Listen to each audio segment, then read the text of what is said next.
తెలంగాణలోని పంచాయతీల్లో బడి ఉండాలని సీఎం రేవంత్ రెడ్డి ఆదేశాలు జారీ చేశారు.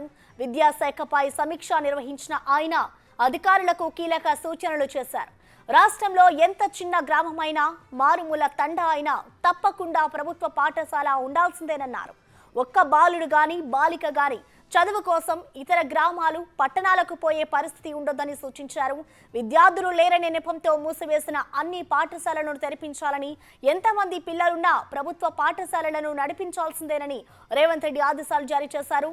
దీనికోసం వెంటనే మెగా డిఎస్సి ద్వారా ఉపాధ్యాయులను భర్తీకి చర్యలు తీసుకోవాలని ఆదేశించారు.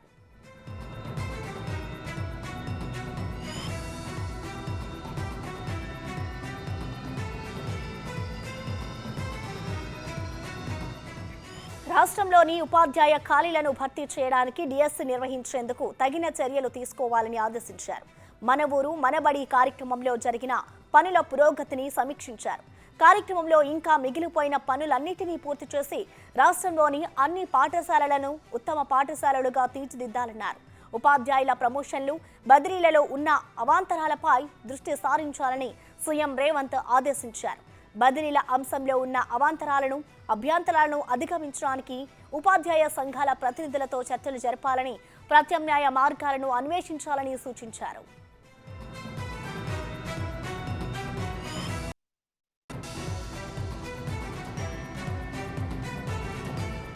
విద్యాలయాలకు వ్యాపార, పారిశ్రామిక కేటగిరీ కింద బిల్లులు వసూలు చేయడంపై తగిన ప్రత్యామ్నాయ మార్గాలను అన్వేషించాలన్నారు.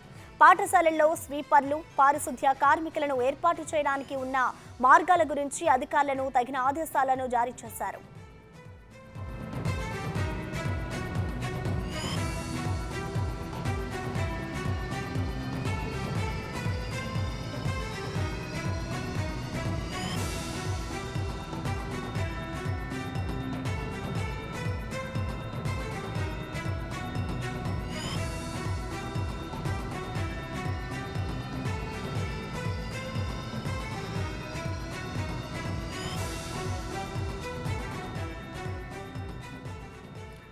తెలంగాణలోని పంచాయతీల్లో బడి ఉండాలని సీఎం రేవంత్ రెడ్డి ఆదేశాలు జారీ చేశారు. విద్యాశాఖపై సమీక్ష నిర్వహించిన ఆయన అధికారులకు కీలక సూచనలు చేశారు. రాష్ట్రంలో ఎంత చిన్న గ్రామమైనా మారుమూల తండా అయినా తప్పకుండా ప్రభుత్వ పాఠశాల ఉండాల్సిందేనన్నారు. ఒక్క బాలుడు గాని బాలిక గాని చదువు కోసం ఇతర గ్రామాలు పట్టణాలకు పోయే పరిస్థితి ఉండొద్దని సూచించారు.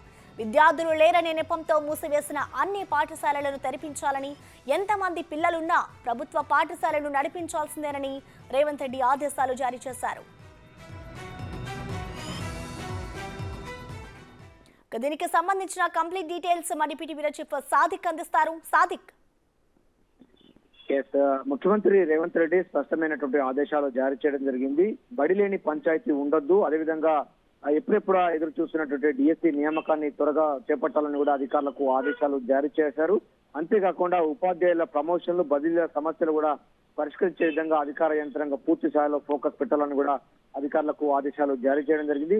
ప్రతి మారుమూల తండా అయినా తప్పకుండా, లేకపోతే ఏదైనా గ్రామం అయినా, చిన్న గ్రామం అయినా ఏదైనా కూడా ప్రభుత్వ పాఠశాల ఉండాల్సిందని కూడా ఆయన స్పష్టం చేయడం జరిగింది. ఇప్పటికే రేషనలైజ్ పేరుతో దాదాపు గత ప్రభుత్వం, కేసీఆర్ ప్రభుత్వం 6,000 స్కూల్స్ ను మూసివేసినటువంటి దుర్భర పరిస్థితి ఉంది. సో వాటిన్నిటి కూడా పూర్తి స్థాయిలో తెరిపిస్తామని కూడా ముఖ్యమంత్రి రేవంత్ రెడ్డి స్పష్టం చేయడం జరిగింది. ఈ నేపథ్యంలోనే ప్రతి చిన్న గ్రామం గాని, చిన్న తండ గాని ఏదైతే పంచాయతీ ఉందో ఆ పంచాయతీ ఉన్నా కూడా ఆ ప్రభుత్వ పాఠశాల ఉండాల్సిందనేటువంటి అంశాన్ని కూడా ముఖ్యమంత్రి రేవంత్ రెడ్డి అధికారులకు ఆదేశాలు జారీ చేయడం జరిగింది.